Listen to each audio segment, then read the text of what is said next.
Revenge with Karen. The last email Jennifer sent before getting erased was a reminder about asbestos mitigation at property she'd personally flagged back in 2014, a converted textile mill that 3 CFOs ago swore would print money. That building later turned out to have more mold than equity, and the only thing it printed was lawsuits. Jennifer handled it quietly, like she always did. No credit, no press releases, just a line item marked resolved in the quarterly compliance report. 12 years of that. 12 years of fixing what other people broke while they were out playing golf and pretending they invented zoning variances. 12 years of burying personal birthdays under tax map overlays and building use easements. If there was a deal with hair on it, Jennifer brushed it down, polished it up, and filed the permit herself. Cypress Holdings grew from a half-baked boutique fund into a $2B regional powerhouse off the back of Jennifer's quiet, unsexy brilliance. But no one wrote her name in the shareholder letters.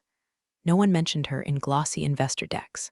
She wasn't even listed on the company website until some intern added her under compliance support, which was both wrong and insulting. Still, she stayed, because some people don't work for applause. They work for precision. Just a quick aside, because let's be real, 93% of you listening to this haven't hit the subscribe button yet. If you're the kind of person who enjoys watching a quiet underdog pull the pin on a grenade made of paperwork, maybe toss us a like and subscribe. It actually motivates the whole team more than coffee and lawsuits combined. All right, back to Jennifer, who was the kind of VP who could recite parcel ID numbers from memory and knew which counties had building inspectors with gambling debts. She once restructured a 4-property deal mid-flight using only hotel Wi-Fi and a copy of a legacy lease stored in her inbox since 2011. When the old partners ran the company, they knew exactly who she was, even if they didn't parade her around. That was the old order. The founding 3, Levin, Chan, and Delaro. Smart men, but not operators. They had vision, cash, and chaos. Jennifer was the one who turned their maybes into closings. She created the compliance framework that kept their risk low enough to borrow cheap and often. When their urban infill plan went sideways, she rewrote the entire project scope overnight and personally got the variance approved through a backdoor advisory board vote. Again, no credit, just results. Her desk was a war zone of red folders, site maps, and coffee rings. She was always 5 steps ahead, which meant she was never thanked in the moment, only when things didn't blow up. And yet, she was getting tired. Not of the work, but of the invisibility. Her name was never on the marquee, but her fingerprints were on everything. Every asset ledger passed through her. Every clause in every partnership agreement had been combed over by her. She didn't just manage the deals, she quietly protected the entire machine from itself, until they sold. That was the first crack in the foundation. Word got out that Levin and Chan were cashing out. Delaro, who'd always leaned on Jennifer the most, pulled her into his office with a look that said too much and nothing at all. Just keep things steady, he said. And if it goes sideways, use your best judgment.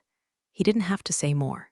She already knew the deal. A new majority stakeholder was inbound, which meant sharks, consultants, people who'd never built anything but were great at slicing it apart. She pulled the founding joint venture agreement out of her file drawer that night. Not a copy, the original, still smelled like the envelope glue she licked back in 2011. And as she sat there, alone in the office with a dying fluorescent bulb overhead, she reread every single clause. Because if there's one thing Jennifer knew, it's this: people forget what they signed. Paper doesn't. Grant Pelham walked into Cypress Holdings like he was picking out which parts to gut. Tall, overconfident, and gleaming like a rental Porsche, he had the handshake of a man who thinks sincerity is a brand strategy.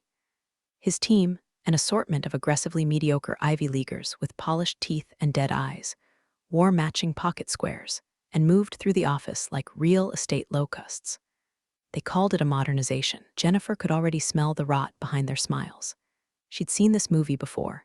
Hell, she could have storyboarded it. The minute Grant's group finalized their majority buyout of Levin and Chan's shares, the culture shifted like drywall under a flood. Desks were cleared. Legacy roles were reassessed. New titles appeared out of thin air: strategic vision partner, real estate transformation lead, chief narrative officer. Jennifer's job title suddenly became a question mark on a whiteboard in a room she wasn't invited into. No formal demotion, just silence. First, she stopped getting copied on acquisition reports. Then her access to the shared compliance drive quietly expired. When she flagged it to IT, they said, "Oh, you'll need to get that cleared with Grant's office." When she asked Grant's assistant, the response came with a forced smile and a calendar invite for a role transition discussion. Meeting was a formality. Two HR reps she'd never met before sat across from her with clipboards and phrases like operational streamlining and reorganizational synergies. It was less a conversation and more like being read a eulogy while still breathing. "Jennifer, your contributions have been deeply valued, and this isn't about performance, it's about evolving needs." Her left eye twitched. She said nothing. "We're offering a generous 2-week severance, plus Cobra continuation." She raised a hand. "You don't need to list the benefits. Just give me the packet." The younger one, fresh from whatever boot camp turns kindness into corporate detachment, blinked. Of course. She stood, smoothed her skirt, picked up her pen from the table, not to take notes, but out of habit. Then she nodded once like a priest closing a casket, not angry, not broken, just done. "But the thing about Jennifer, you don't reorganize her out. You just forget to notice she's still in the room, reading everything on the walls." Because while they stripped her title and wiped her from the internal directory, they didn't revoke her historical access. Not yet. Her name still appeared on half the original joint venture documents buried in the archive folders. She was still an original signer on 3 redevelopment frameworks that no one had bothered to update. Her inbox, until they shut it down, still filled with negotiation threads, timestamps, scanned exhibits, and signed PDFs they now treated like paperweights. Grant and his cronies made a show of shaking things up. They bragged in the Friday all-hands about clearing out the clutter and making room for visionaries. Someone even said, "We don't need librarians, we need pirates." Jennifer watched from her desk, sipping lukewarm coffee from her Asset Whisperer mug. She'd kept the all-hands Zoom open, audio off, just to watch them pat each other on the back. When they called her name, Jennifer Daniels, longtime VP of Strategic Holdings, has decided to explore new opportunities. No one looked at the camera. No one asked her to speak. No one even said goodbye. She didn't offer one either. But on her final day, she stayed late. After everyone else had left, she logged into the legal archive one last time, downloaded a full asset transfer register from the internal ledger system, and emailed it to herself under the subject line, "For reference, Legacy Holdings Confidential." She attached a sticky note to her monitor. It read, "Nobody reads the riders." Then she shut off the lights, walked out without fanfare, and left her badge in a planter by the elevator. They thought she'd leave empty-handed. They were half right. 8 months before Grant Pelham and his band of buzzword pirates stormed the gates, Jennifer sat in her office at 9:47 p.m. eating stale pretzels and reviewing the 5th draft of a redevelopment framework for something called the Crosswell Urban Parcel Alignment, CUPA, because acronyms were how people in real estate convinced themselves they were saving the world. It was a Frankenstein deal. 7 parcels, 3 municipalities, 2 owners in litigation over air rights. Jennifer called it the Lasagna Project because every time you pulled back a layer, it got messier and smelled faintly of grease. But it mattered.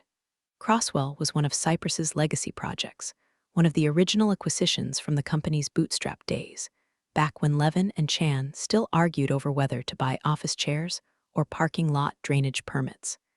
It had historical bones. It had a bad soil report. It had a half-demolished trolley depot that every preservation society in the tri-state area wanted to turn into a museum, yoga studio, or both. And it had risk. So much risk, which is exactly why Jennifer added the clause. It started innocently enough. A side paragraph in a section nobody read, buried under Joint Redevelopment Oversight Protocol. She drafted a rider stating that any transfer of portfolio assets exceeding $40 million in market-adjusted value would require written and notarized consent from all original signatories to the joint venture framework. The intent, she argued at the time, was legacy protection. "We don't want a future stakeholder flipping these properties to a parking lot conglomerate just to juice the quarterly report," she'd said in a late afternoon meeting with Delaro and Levin. Levin, half distracted and chewing nicotine gum like it owed him money, grunted. "Sure, add it. Sounds like good governance." Delaro, always the pragmatist, raised an eyebrow. "You'll make sure it doesn't tie our hands on minor moves?" "I carved out exemptions for anything under 40, Jennifer replied, not looking up from her screen. This only kicks in for portfolio-level moves. Big ones. Fine. Laro nodded. Send the draft. I'll sign. She watched them e-sign it from their phones during a meeting about something else entirely. Nobody asked follow-up questions. Nobody flagged the clause. Because that's the thing about corporate governance. It's boring until it's a bomb.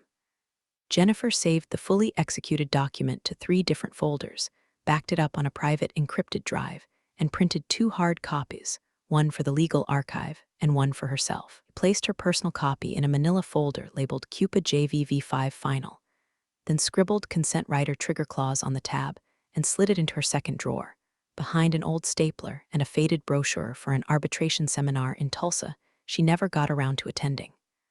Then she went back to work, like always. She didn't think about it much after that. She wasn't planning revenge. She wasn't trying to outmaneuver anyone. She just knew, deep down in the tired, unglamorous part of her gut, that Cypress was getting too fast, too loose, too arrogant. And someone had to be the adult in the room. So she laid the groundwork, a legal tripwire dressed up as policy. A thing no one would notice until they tripped over it. And over the months that followed, as Grant Pelham circled like a shark sniffing blood in the spreadsheets, Jennifer watched him, watched how he ignored history, how he spoke in absolutes. He said things like legacy constraints are just psychological barriers, and let's be disruptive. He never once asked about the old redevelopment frameworks, never even knew they existed.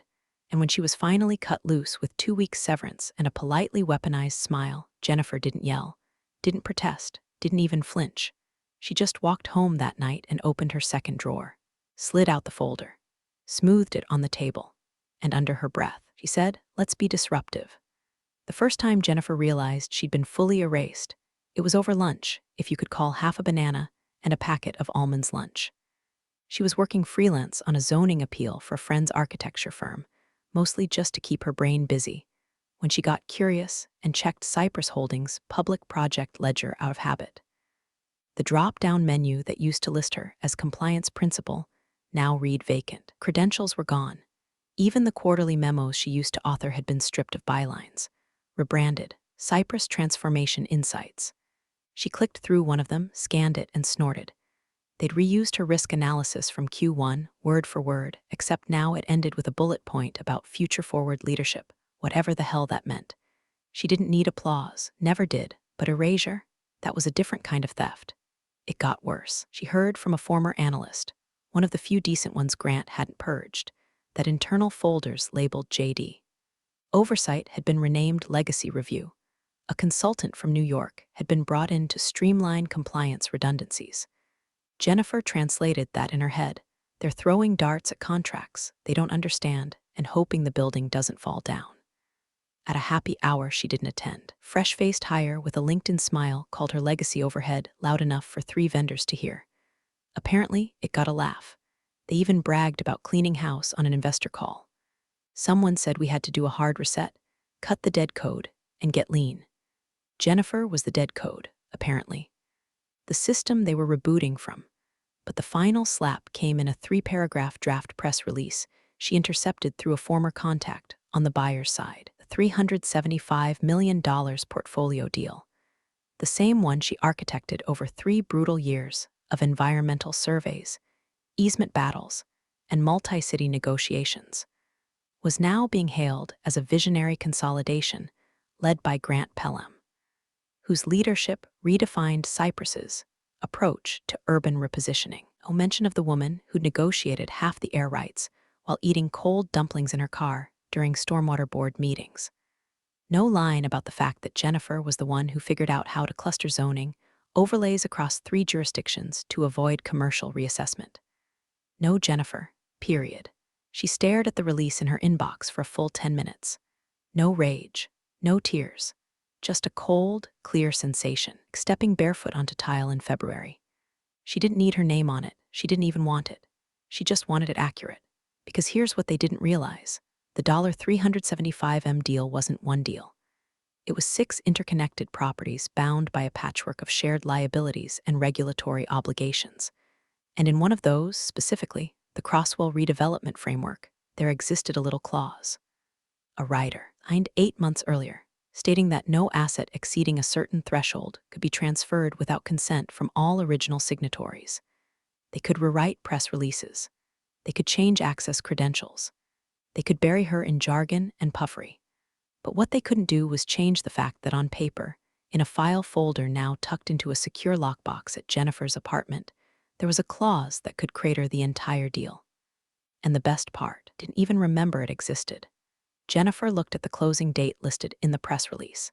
It was 3 weeks away. 3 weeks until they poured the champagne and smiled for the cameras. 3 weeks until a buyer's counsel, likely some underpaid but overly thorough junior associate, actually read the fine print. 3 weeks until someone realized one name was missing. She didn't want revenge.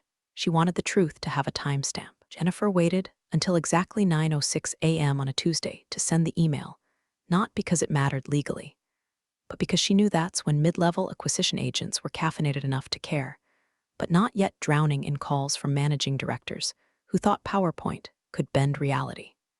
The email was short, just 3 sentences and a subject line that read, "Minor framework irregularity, JV5 consent rider," landed in the inbox of a man named Thomas R. Klein, senior acquisitions advisor at Bellway Holdings, the buyer. A name she remembered from a dinner in 2019 where he drank club soda and took notes on napkins. The kind of man who carried a mechanical pencil because it feels less aggressive than a pen. Jennifer knew his type, quietly terrified of risk, desperately allergic to being the guy who missed something. Her message read, "Thomas may want to review the Crosswell framework from 2021, specifically the rider under Section 11D. There's a compliance inconsistency tied to consent authority that may require immediate attention prior to execution. Best, JD." She didn't sign with her full name. Didn't need to. If he was smart, he'd remember. If he wasn't, none of this would matter anyway. 2 hours later, her phone buzzed. Unknown number. She let it go to voicemail. A second buzz. This time, a text. "Jennifer, reviewed Section 11D. Please call me ASAP. Confidential." TRK. She took a deep breath, reheated her coffee, then called him back. The line picked up on the first ring. "No pleasantries. Why didn't anyone mention this clause?" he asked. Jennifer didn't smile, but her voice was steady. "Because no one read it, or more likely, they assumed it was ceremonial. And it's not. It's notarized, time-stamped, still binding. Especially if the aggregate transfer value crosses the 40 million threshold, which it does several times over." A pause. "And you were one of the original signatories. I was the compliance officer of record at the time. The clause doesn't hinge on my employment. It hinges on my signature." Another pause. Jennifer could hear him flipping pages. This could stall the entire transaction. "Only if someone ignores it," she said, "but if addressed properly, could be resolved with a revised signatory memo and acknowledgement." Clean, no headlines. Thomas exhaled like he'd just dodged a train. "I need to escalate this. Quietly. If it leaks, it won't leak from me." He was silent for a few more seconds. "Then, you going to the gala? They didn't invite me." "Well, you're invited now." Jennifer hung up and stared out her window. The sun had slipped behind a cloud, casting her apartment in a pale gray light that reminded her of bank lobbies and empty boardrooms. They were going to try to fix it, of course. Grant's team would scramble, maybe even try to amend the document's post-signature. Maybe they'd ask her to sign a retroactive waiver. But they were late. And being late in Jennifer's world was worse than being wrong. 3 days later, the announcement hit LinkedIn. Cypress Holdings to celebrate historic $375M portfolio transfer at closing gala hosted at the Larchmont Grand. Black tie. Press welcome. Photos showed Grant beaming like he'd just discovered real estate. His teeth could have sliced drywall. The gala was scheduled for 7 p.m., 2 days before closing. Enough time to gloat, not enough time to unwind a legal trigger buried in a clause no one but Jennifer remembered. She received her official invitation via encrypted PDF. No message, just an attached file and a subject line, per Thomas' personal invite. It wasn't even addressed properly. Misspelled her name as Jennifer. She RSVP'd yes. Then she pulled out the folder, the original hard copy of the Crosswell framework with the notarized rider, placed it carefully into her leather case. The stage was being set. She didn't need a spotlight. She needed a table. Grant Pelham's reply to the internal memo was one line, copy-pasted into 5 email chains like it was gospel. "She doesn't work here. She's irrelevant." He even said it aloud in a team sync, laughing as he kicked back in a conference room chair with the kind of self-assurance that only comes from never having been truly cornered in your life. "Look," said, gesturing toward the glass wall behind him, "we don't owe squat to a former VP who left with a severance check and a bad attitude. These deals are ours. The buyer's just trying to flex because it's closing week. It's smoke." The others nodded. No one wanted to be the one to say, "Actually, she may have a legal kill switch." Meanwhile, over at Bellway Holdings, the mood wasn't so breezy. The buyer's general counsel, a woman named Evelyn Park, had quietly flagged the rider clause in a series of escalating memos. Her language was measured but clear. Per attached framework, compliance rider under Section 11D could render transfer incomplete if unresolved. She attached a copy of the rider, highlighted the clause, time-stamped the analysis, and Grant, he didn't even read it. "We're too deep in," he barked at one point. "Think a technicality from a former compliance relic is going to tank a $375 million closing. Let's not chase ghosts." Funny, because the ghost had already RSVP'd. Jennifer received the courtesy invite 2 days before the gala. This one spelled her name correctly. It came directly from Thomas Klein with a short note, "No pressure, but it might help if you're visible." She responded with one word, "Understood." She arrived at the Larchmont Grand 10 minutes early, dressed in a matte black sheath dress that whispered authority and ended in sharp lines. No jewelry, no frills. Just a leather folio under her arm and a quiet expression that said, "I read everything you skipped." The ballroom looked like a corporate fever dream.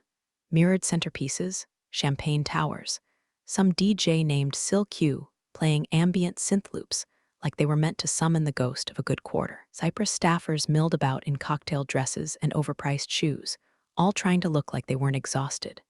Grant was at the center of it all, surrounded by flattery and light. He gave interviews to local press, mugged for the camera, and repeated his talking points with cultish discipline. This portfolio is the new benchmark. Vision meets execution. Jennifer sat in the back row, behind a potted ficus, sipping ice water and watching it unfold like the world's most expensive improv show. She spotted Thomas across the room. He gave her a short nod, subtle, nervous. His tie was slightly crooked. She also saw Evelyn Park, scanning the crowd with the alertness of someone looking for a fire exit no one else realized they needed. When her eyes landed on Jennifer, there was no shock. Just a flicker of relief, because here's the truth. Everyone who mattered knew the rider was real. They'd seen the paperwork. They'd run the legal queries.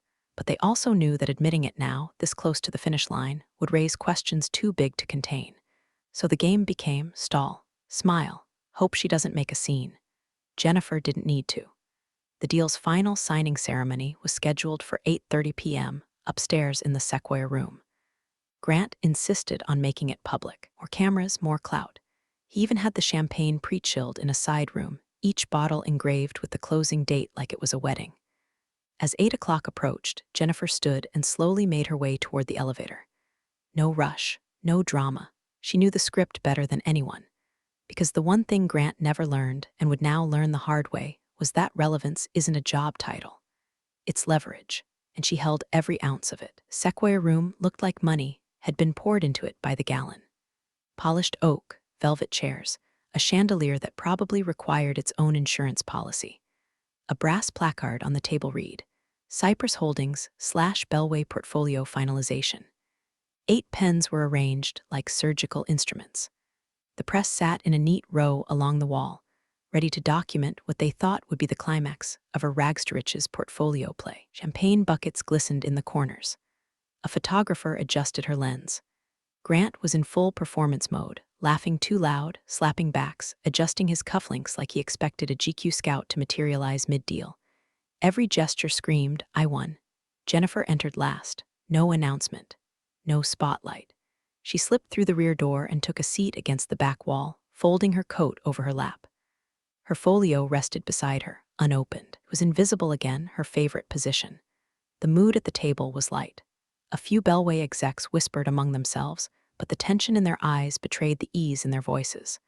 Jennifer could see it. So could Evelyn Park, who sat near the end of the table with a leather binder full of contracts. She didn't sip champagne. She didn't laugh. She just waited. A junior notary began prepping the signing sequence. Laughter floated around the room. Someone cracked a joke about who'd sign first and get the honor of the ink. Grant chuckled, ladies first, unless it's about credit, then I'll go. And then Evelyn spoke, voice calm but audible. Before we proceed, I'd like to clarify one small matter related to the Crosswell redevelopment. Section 11D, Rider Clause. The room didn't fall silent right away.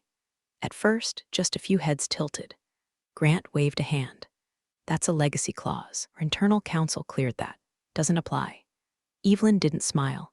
She simply slid a page across the table towards Cyprus's lead attorney, a man named Clifford Hawes, who had the haunted look of someone who used to do M and in the 90s and hated surprises.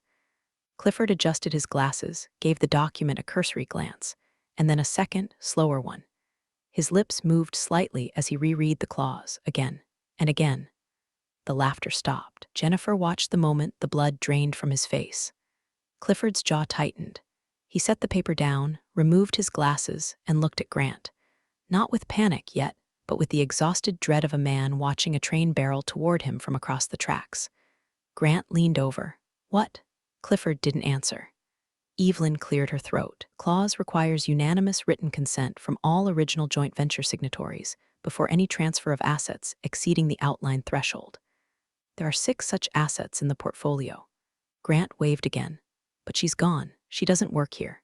Clifford's voice cracked for the first time in Jennifer's memory. It's not tied to employment, Grant. It's tied to the JV, and it's airtight. Thomas Klein, the buyer's agent, finally turned his head and pointed. Quietly, slowly, to her, he said. Every head in the room followed his finger. Jennifer remained seated. She didn't nod. She didn't speak. She just opened her folio and laid the original signed framework flat on her lap, face up, rider highlighted, notarized stamp gleaming under the overhead light like a quiet little detonator. No gloating, no smirk, just gravity. Clifford looked at her. His hands trembled slightly. He whispered the 2 words that echoed through the silence like a thunderclap. Oh, God. The photographer, sensing tension, slowly lowered her camera. Grant stood still for once in his life. The pens on the table were untouched, and for the first time in 12 years, Jennifer felt the exact center of the room tilt toward her, not with credit, not with applause, but with realization. She doesn't even work here. Grant snapped, voice cracking as his hands slapped the table harder than he meant to. She's a ghost, a relic. This is obstruction. Someone get legal to override this. Clifford didn't move. Evelyn Park didn't blink. The only sound was the gentle fizz of champagne dying in flutes. Jennifer finally stood, not quickly, not dramatically. She just rose like a file drawer being opened, calm, mechanical, deliberate. No override is possible, she said. Rider is contractually tied to personhood under the original joint venture. Section 11D, subclause 2. Not to employment, not to current role. Just name, signature, and consent. She reached into her folio and pulled out a single page in a clear plastic sleeve, then another, then another. She walked to the table with the composure of a notary delivering a death sentence, and placed them, one by one, in front of Evelyn, each document snapping slightly against the wood. Original framework, she said, tapping the first page. Executed rider, the second. Notarized, time-stamped, archived, threefold. One copy submitted to Delaware Corporate Registry. Another submitted with the 2021 Crosswell redevelopment filing. Third is here, in your hands. Evelyn scanned the stamp. The signature blocks. Her lips parted ever so slightly, then pressed together again. Everything's clean, she confirmed. Chain of custody intact. Clause enforceable. Consent required. Across the table, Grant's mouth worked like he wanted to say something useful, but no language could save him now. You're not even on the payroll, he tried again, desperate. You have no standing, no seat at this table. Jennifer didn't flinch. You're right, she said softly. You never gave me a seat. I made my own and I bolted it to the floor. Evelyn looked at Grant. Bellway won't proceed without the final signature. If we close in violation of this clause, we inherit a liability exposure exceeding $80 million across jurisdictions. I'm not risking litigation for ego. Thomas added, more gently, we just want it done right. Grant turned to Clifford, eyes wild. Can't we, I don't know, amend something? Post-date a memo, offer her a release. Clifford exhaled through his nose and shook his head like a priest preparing last rites. No, not without creating a compliance paper trail that invites scrutiny. She's not asking for a seat. She owns the threshold. Everyone looked at Jennifer again. She stepped back from the table, but her presence didn't recede. If anything, it grew. Let's not pretend this is personal, she said. It isn't. It's structural. You removed me from org charts, but not from law. Erased my access, not my authorship. She turned to Evelyn. If Bellway wants the portfolio, they need my signature. And I'm prepared to give it. Grant sagged in his chair like the air had been sucked out of him. The press looked confused. No one quite knew if this was part of the ceremony or a legal nightmare unfolding in real time. Evelyn tapped her pen twice, calm and surgical. We're open to terms. Jennifer nodded once. She returned to her seat, the folio now empty, posture unmoved. And with that, the room stopped pretending it wasn't hers. The silence that followed was different from the one before. This wasn't the awkward lull of realization or the slow digestion of legalese. This was dead air surrender, people blinking, hearts racing, brains trying to buffer their way around a clause they dismissed as ceremonial. Jennifer sat in it like a conductor at the end of a symphony, letting the echo hang before the next movement. Finally, Grant croaked out the question. Quiet, small, barely more than breath. What do you want? Jennifer didn't look at him. She looked straight at Evelyn Park, the only person in the room with power that wasn't borrowed. 3 things, she said. Her voice was level, precise. Not a hint of emotion. 1, public acknowledgement of my role in the portfolio's development, verbal and in writing, prior to close. Grant shifted in his chair, but she didn't stop. Retroactive equity at 1.2%, not from the buyer, but from Cypress Holdings' share of net proceeds. I want a clean calculation with legal backing. Payable within 30 days, a few gasps. Jennifer folded her hands, and 3, a rehire letter, effective immediately. Title to be Senior Director, Strategic Compliance, with a dotted line report directly to the board. No intermediary, no transitional period, no internal review. I walk in Monday morning with access and authority, or I don't sign. You could hear the wallpaper peel. Grant opened his mouth, but Evelyn raised a hand before he could vomit whatever bluff he was about to attempt. She turned to Jennifer. May I step out to confirm terms with our general counsel? Jennifer nodded once. Evelyn left. The room held its breath. Grant leaned toward Clifford. Can we fight this? Clifford didn't even look up, just stared at his legal pad like it had personally betrayed him. She's not asking for the building, he muttered. She is the building. You should be grateful she's not charging interest. Thomas Klein, whose shirt was now visibly damp under the collar, glanced at Grant, then to Evelyn, who re-entered the room and gave a simple nod. She's clean. We agree to the terms. Thomas turned back toward Grant. You good with that? Grant didn't speak. He didn't nod, just slowly removed his glasses and pressed them into the table like he was trying to crack the wood. Clifford turned to Jennifer. We'll amend the documents. A rider will be attached with the updated equity clause, and your reinstatement letter will be notarized before you leave. Jennifer stood. She walked calmly to the signing table, picked up one of the previously untouched pens, hers now, by weight of gravity, and signed. 1 line. That was it. Evelyn slid a separate folder toward her, the rehire letter. Jennifer opened it. Read it once. At the bottom, next to her printed name, it already said, Title, Senior Director, Strategic Compliance. Reporting, Board of Directors. Effective immediately. She signed again. Slower this time. Then she placed the pen down, no smile, no smirk, just a subtle, almost imperceptible exhale. The press, sensing something massive had occurred but unsure what, began whispering. Camera flashed.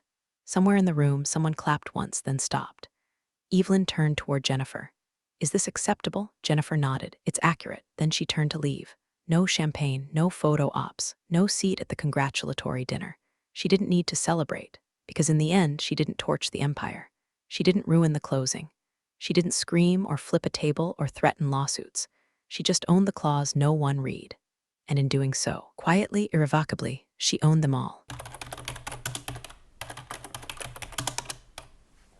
You're the real stars of the corporate jungle. Thanks for watching. Hit subscribe, or I'll flick the switch on your old cubicle memories.